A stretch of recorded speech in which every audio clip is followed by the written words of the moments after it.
Hello. കോശം എന്ന് പറയുന്ന ബയോളജിയിലെ ഒരു ടോപ്പിക്കാണ് നമ്മൾ ഇന്ന് എടുക്കാൻ പോകുന്നത്.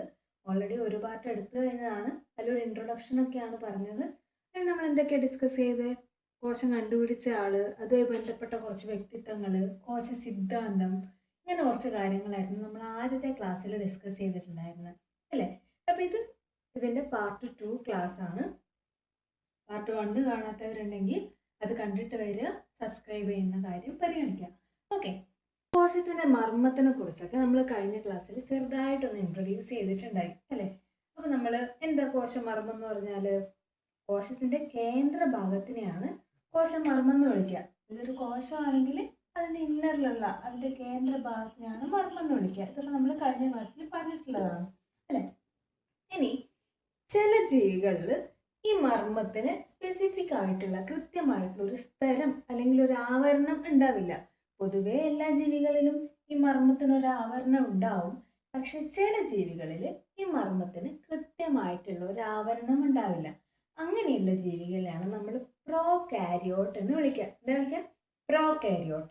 കൃത്യമായ ന്യൂക്ലിയസ് ഇല്ലാത്ത, വ്യക്തമായ ന്യൂക്ലിയസ് ഇല്ലാത്ത, അല്ലെങ്കിൽ ന്യൂക്ലിയസിനെ പൊതിഞ്ഞ് കൃത്യമായ സ്ഥലമില്ലാത്ത അങ്ങനെയുള്ള ജീവികളെയാണ് പ്രോകാരിയോട്ട് എന്ന് വിളിക്കുക.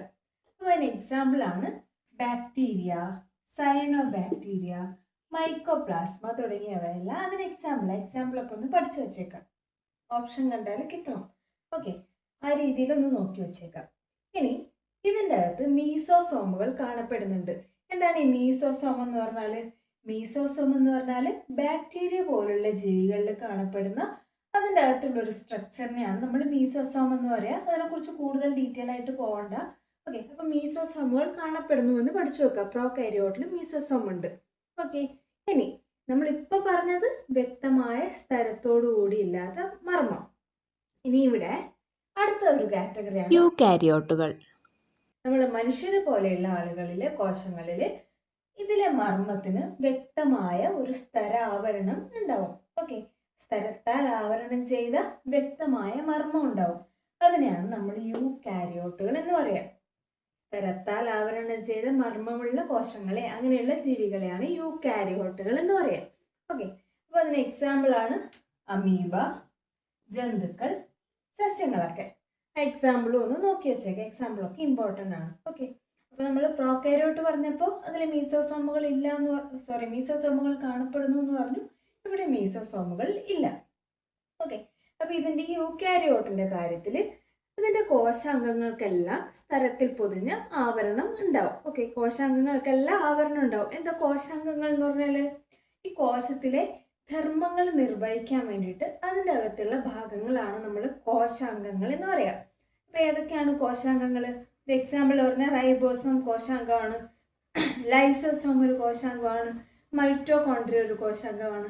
ഓക്കെ, അപ്പോൾ ഇതുപോലുള്ള കുറേ കോശാംഗങ്ങൾ ഈ കോശത്തിനകത്തുണ്ട്. ഈ കോശാംഗങ്ങൾക്കെല്ലാം ഒരു ആവരണം ഉണ്ടെന്നാണ് യൂകാരിയോട്ടിൻ്റെ കാര്യത്തിൽ ശ്രദ്ധിക്കാനുള്ളത്.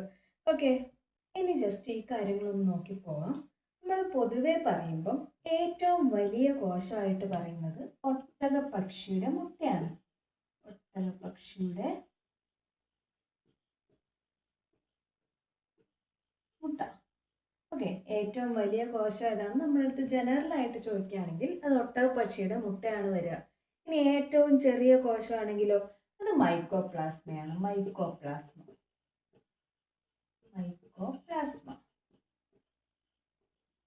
ഈ മൈക്കോപ്ലാസ്മേനെ തന്നെ നമ്മൾ വേറൊരു പേരും കൂടെ വിളിക്കും, PPLO. PPLO എന്ന് പറഞ്ഞു കഴിഞ്ഞാൽ pleuro pneumonia like organism. Pleuro pneumonia like organism, അതിൻ്റെ ഷോർട്ട് ഫോമാണ് ഈ PPLO. അപ്പോൾ ഏറ്റവും ചെറിയ കോശമാണ് മൈക്കോപ്ലാസ്മ എന്ന് പറയുന്നത്. ഇനി ഈ കേസ് ഇത് ജനറലായിട്ട് പറഞ്ഞതാണ്. ഇനി മനുഷ്യ ശരീരത്തിലെന്ന് സ്പെസിഫിക് ആയിട്ട് ചോദിക്കുകയാണെങ്കിലോ, മനുഷ്യ ശരീരത്തിലെ ഏറ്റവും വലിയ കോശം ഏതാണ്? അത് അണ്ഡമാണ് കേട്ടോ. അണ്ഡകോശമാണ് മനുഷ്യ ശരീരത്തിലെ ഏറ്റവും വലിയ കോശം. ഇനി മനുഷ്യ ശരീരത്തിലെ ഏറ്റവും ചെറിയ കോശമാണെങ്കിലോ അത് പുംബീജമാണ്. മനുഷ്യ ശരീരത്തിലെ ഏറ്റവും വലിയ കോശം അണ്ഡാണ്, ഏറ്റവും ചെറിയ കോശം പുംബീജാണ്. മനുഷ്യ ശരീരത്തിലെ തന്നെ ഏറ്റവും നീളം കൂടിയ കോശം നാഡീകോശമാണ് കേട്ടോ. നാഡീകോശം. ഈ നാഡീകോശത്തിന് വേറൊരു പ്രത്യേകതയും കൂടിയില്ലേ? ഏറ്റവും കൂടുതൽ ലൈഫ് സ്പാൻ ഉള്ള കോശമാണ് നാഡീകോശം എന്ന് പറയുന്നത്. മനുഷ്യശരീരത്തിലെ ഏറ്റവും കൂടുതൽ ആയുർദൈർഘ്യമുള്ള കോശമാണ് നാഡീകോശം എന്ന് പറയുന്നത്. നമ്മൾ രക്തകോശങ്ങളെ കുറിച്ച് പറയുമ്പോൾ പറയാറില്ലേ, രക്തകോശങ്ങളിലെ ഏറ്റവും ആയുർദൈർഘ്യം കൂടുതൽ ഏതിനാ? RBCയുടെ 120 days ആണ് അതിന് പറയുന്നത്. ഓക്കെ, അപ്പൊ ഈ നാഡീകോശത്തിന് ഒരു പ്രത്യേകതയുണ്ട്. ഇതൊരിക്കൽ നശിച്ചു പോയാൽ പിന്നെ വീണ്ടും ഉണ്ടാവില്ല. ഇത് ആദ്യം നമ്മൾ ജനിക്കുമ്പോൾ എത്ര ഉണ്ടോ അത്ര തന്നെ ഉള്ളൂ. പിന്നെ അത് പിന്നെയും അത് വികസിക്കുന്നൊന്നുമില്ല.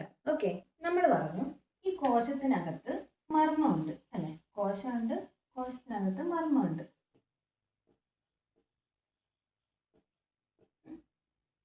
ഈ കോശത്തിന് നമ്മുടെ ചുറ്റും ഒരു സ്തരം ഉണ്ടാവും. കോശത്തിന് ചുറ്റും ഒരു സ്തരം ഉണ്ടാവും. അതിനെയാണ് നമ്മൾ കോശസ്തരം എന്ന് പറയാം. കോശസ്തരം. കോശത്തിനെ പൊതിഞ്ഞ് സംരക്ഷിക്കുന്ന ഒരു ആവരണം, അതാണ് കോശസ്തരം എന്ന് പറയുന്നത്. ഓക്കെ, ഇനി ഈ ഇതിനുള്ളിൽ കുറേ ഒരു ദ്രാവക ഭാഗം ഉണ്ടാവും. ഒരുപാട് കോശാംഗങ്ങൾ ഉണ്ടാവും. കോശാംഗങ്ങൾ നമുക്ക് ഡീറ്റെയിൽ ആയിട്ട് പഠിക്കാം. ഒരുപാട് കോശാംഗങ്ങൾ ഉണ്ടാവും. റൈബോസോമുകൾ, മൈറ്റോകോൺട്രിയ, എൻഡോപ്ലാസ്മിക് റെട്ടിക്കുലം, അങ്ങനെ ഒരുപാട് സാധനങ്ങൾ ഇതിൻ്റെ അകത്തുണ്ട്.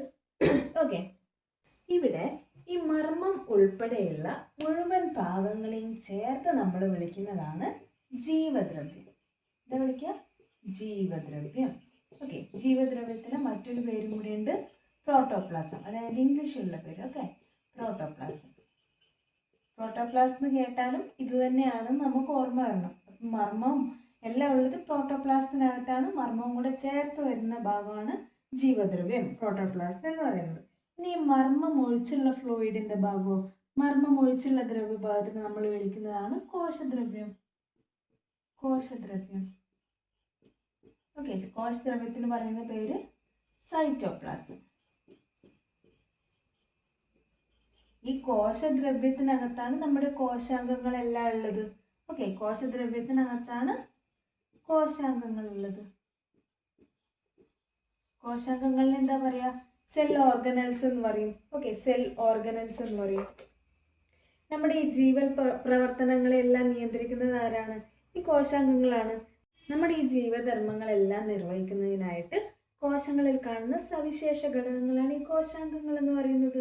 ഓക്കെ, ഇനി ഇവിടെ നമ്മുടെ ഒരു കോശം, മർമ്മമൊക്കെ ഉണ്ട്, അടുത്തൊരു കോശം, അടുത്ത വേറൊരു കോശം, മർമ്മമുണ്ട്, ഇതിനകത്ത് സെൽ ഓർഗനൽസ് അതായത് കോശാംഗങ്ങളെല്ലാം ഉണ്ട്. ഓക്കെ, ഈ കോശങ്ങൾ തമ്മിലും ഇതിലെ കോശാംഗങ്ങൾ തമ്മിലും എല്ലാം പദാർത്ഥ സംവഹനം നടക്കേണ്ടതായിട്ടുണ്ട്. അപ്പൊ ഈ പദാർത്ഥ സംവഹനത്തിനെ നിയന്ത്രിക്കുന്നത് ജീവസ്തരങ്ങളാണ്. ഓക്കെ, ജീവസ്തരങ്ങളാണ് ഇതിലൂടെയുള്ള പദാർത്ഥ സംവഹനത്തെ. എല്ലാം ഇതിൽ തന്നെ ഉണ്ടായി അവിടെ തന്നെ നിന്നാ പോരല്ലോ, കോശങ്ങൾ തമ്മിൽ കൈമാറ്റം നടക്കണ്ടേ. അപ്പൊ ഈ പദാർത്ഥ സംവഹനം നടക്കുന്നത് ഏതിലൂടെയാണ്? ജീവസ്തരങ്ങളിലൂടെയാണ്. ഈ